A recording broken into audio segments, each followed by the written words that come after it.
Hi, my name is Jessica Zwaan. I am a Chief Operating Officer and Startup Advisor and also the author of Built for People, a book all about how to transform your employee experience using product management principles.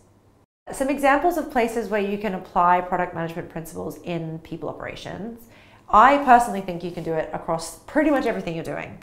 I really like to analogize your people operations team and your funnel to a product funnel. So if you don't know what a product funnel is, it starts all the way up at awareness. So kind of brand awareness generally, maybe you haven't purchased anything yet, is very similar to, say, employer branding exercises. You've never worked at Google per se, but you've heard about what it's like to work at Google. You've kind of seen it advertised, maybe you looked at their Instagram or their LinkedIn. It's the same kind of thing.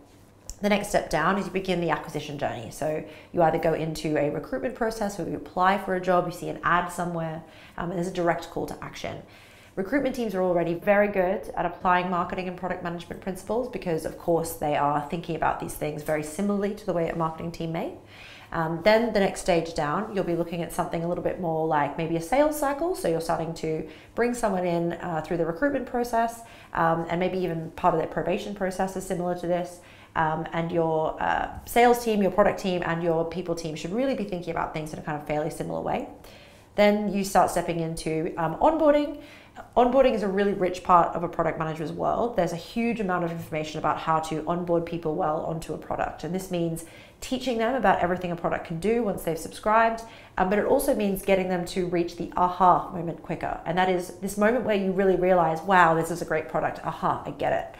And really your team, your employees should have the same thing when they first start working in your team.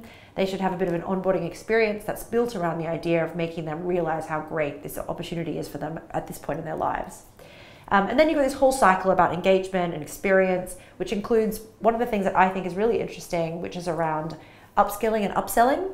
And I like to analogize that to being promoted and going into a new role, which is basically trying to extend the lifetime value of your employee, but of course also offering them a new opportunity, maybe some new growth and development and exposure, and probably I would imagine a new salary as well, which is also great.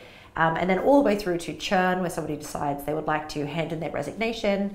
I analogize that to exiting a product or churning off a product, deciding you don't want to subscribe anymore, and then potentially being an alumni of a product. A lot of people still subscribe to newsletters or keep an ex-Netflix in their Twitter bio, just the same as people that kind of exit a product and remain associated in some way with the subscription. Either they decide they may want to go back to it one day, so they keep in touch, or that they still have maybe a free version of the product temporarily.